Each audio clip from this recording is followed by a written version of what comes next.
Sherwood and Riccardi and Schlesinger and Childers. End of quote. I have fond memories of Lily and Jane at great parties in our Hollywood Hills home in the turbulent and wildly creative 70s. And girls, I have the pictures to prove it. I really do have the pictures to prove it.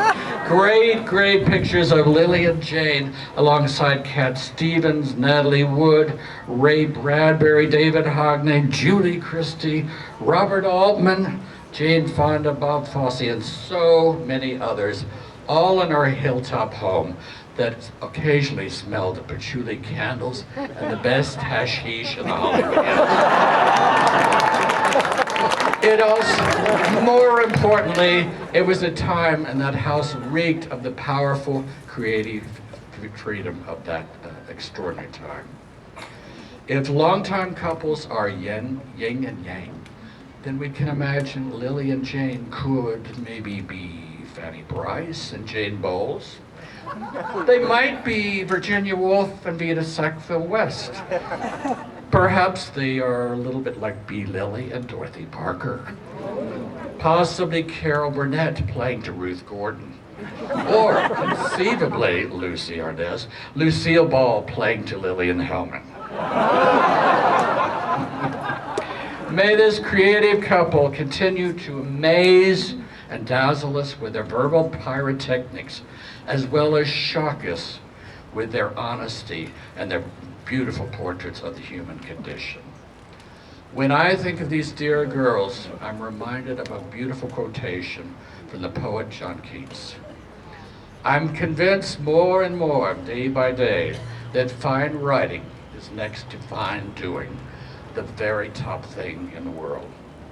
Give me my books, fruit, French wine, and fine weather, and a little music outdoors, played by somebody I love and cherish.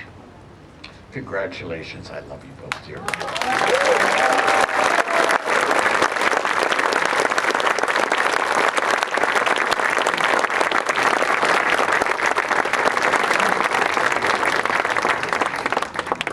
Michael, what a guy. Thank you, Michael. Our next speaker is a well-known DJ here in the Coachella Valley. Everybody that listens to the radio, a lot of you do, probably know Mr. Dan McGrath. Dan?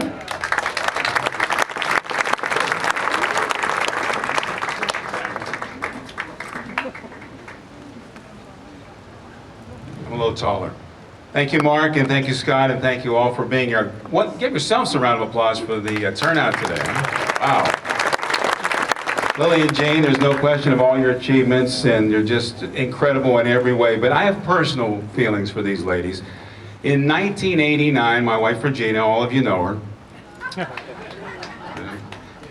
came home one day. She'd met these great folks at work, and she said, they invited me over to the house.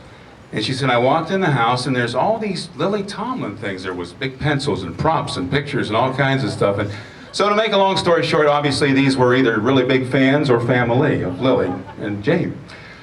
Turns out a lovely lady walked out and she says, I'm the original Lily Tomlin. And that was your mom. That's how a great friendship started that continues to this day. I could stand here all afternoon and tell you great stories of Christmases and holidays and great meals and fun. Lily's mom was like a grandmother to us, and Richard and Michael just like family to us too. And just over and over and over, so many great things. But in 1997, Lily had always wanted her family in Palm Springs. So away they went. They came out, my wife Virginia came out with them, and they moved here. So we were really sad because they came to Palm Springs. I took Lily and Michael to the airport. Well, in 1998, we ended up here.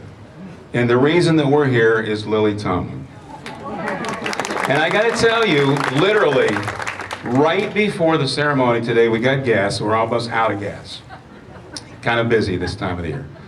And I looked down, they always say pennies are from angels, dropped from heaven. So I looked down and I looked and it said, 1997. That's the year your family came to Palm Springs, Lily. I love you both. God bless you. Congratulations.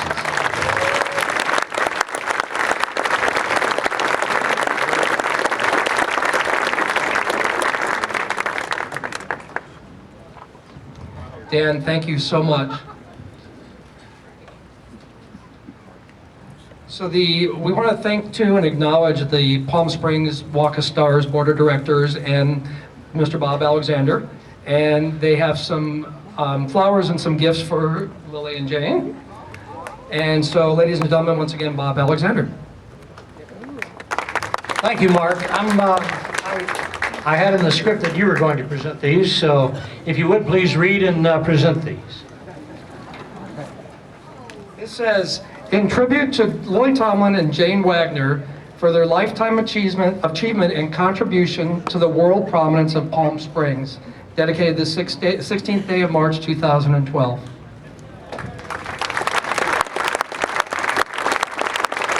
You know, we met in 1971, and some places were more accepting of our relationship than others.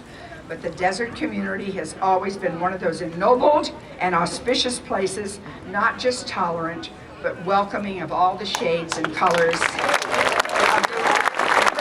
rainbow of love.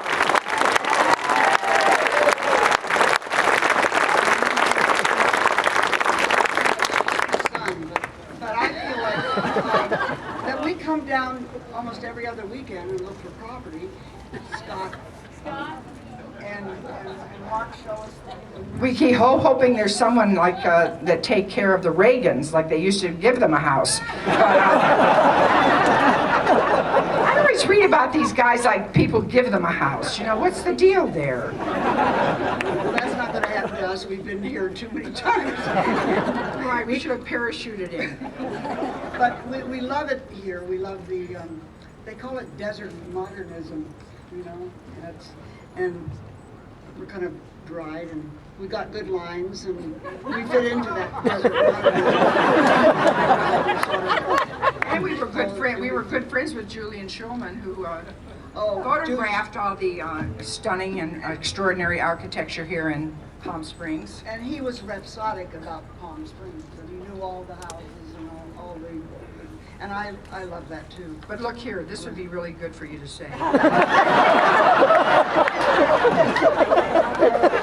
The people are sweating. I'm risking macular degeneration. There, this. Look, this is a good screen, and they didn't. I know. You know what would be a good idea is like those spritzers that you all have out in the patios to have some of. I thought about having somebody run among the crowd with like some Windex bottles. It's too late now. You're all going to get moles.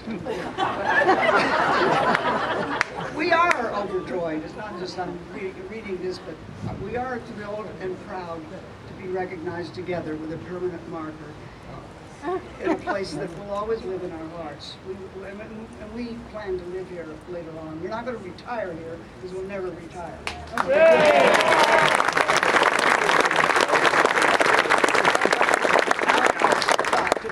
Yeah, we have to thank Mark Anton and Scott Histed. They initiated this and all the work they do with the AIDS organizations here in Palm Springs.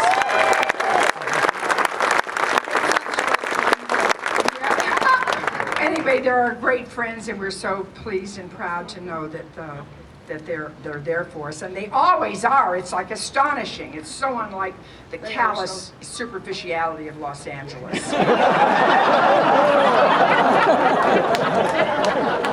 You know, Jane and I had thought about getting married at one time. Speaking of celebrations, and we're still thinking about it. Oh, we're still thinking about it. Of course, the wardrobe alone was so confusing. I don't look good in a tux or a wedding dress. But by the time we got really serious about it, they had sort of like, you know, the definition of marriage had been narrowed. And then it was expanded again. Does that mean when it's illegal, is that a felony? Would that mean we'd be committing a felony or something? No, it's really making you second class, and that I think is far worse.